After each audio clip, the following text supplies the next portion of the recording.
தோழர்களும் பிரம்மாண்டமான வரவேற்பையும் வழங்க இருக்கிறார்கள்.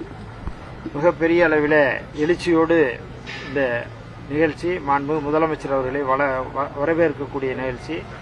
அவர்கள் கலந்து கொள்ளுகிற அத்துணை நிகழ்ச்சிகளிலும் மிக சிறப்பாக எழுச்சியோடு ஏற்பாடு செய்திருக்கிறோம். 11ஆம் தேதி சென்னையிலிருந்து வருகை தந்து 11ஆம் தேதி இரவு மேட்டூரிலே தங்க இருக்கிறார்கள்.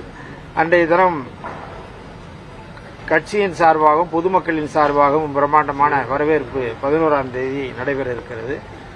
12ஆம் தேதி காலையிலே மேட்டூர் அணையினை திறந்து வைக்க இருக்கிறார்கள்.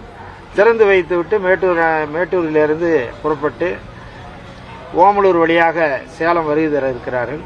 வருகை தந்து மக்களுக்கு வழங்கக்கூடிய நலத்திட்ட உதவிகளை வழங்க இருக்கிறார்கள். இங்கே நம்முடைய அரசு மோகன்குமாரமங்கலம் மருத்துவக் கல்லூரி மைதானத்திலே மிக பிரம்மாண்டமாக நடைபெறுகிற அந்த நிகழ்ச்சியிலே கலந்து கொண்டு சிறப்பிக்க இருக்கிறார்.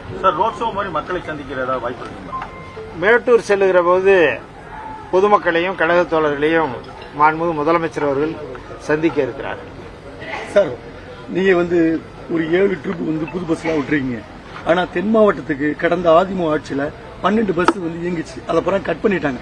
அதுக்கு இந்த திட்டத்துக்கு இந்த முதல்வர் வருகையின் போது ஏதாவது புது பஸ் இயக்க வாய்ப்பு இருக்கா? எஸ்சிடிசி எல்லா நகரங்களுக்கும் சிறப்பு பஸ்கள்லாம் விடுறாங்க. இது சேலத்திலிருந்து தென் மாவட்ட பஸ் கட் ஆயிடுச்சு. நீங்க ஒரு தொழிற்சங்கத்தில் அது குறித்து அதிகாரிகளிடத்திலே கலந்து பேசி பதிலை தெரிவிக்கிறேன். 3 நாள் ஏற்காடு கோடை விழாவில் எவ்வளவு சுற்றுலா பயணிகள் வந்திருக்காங்க?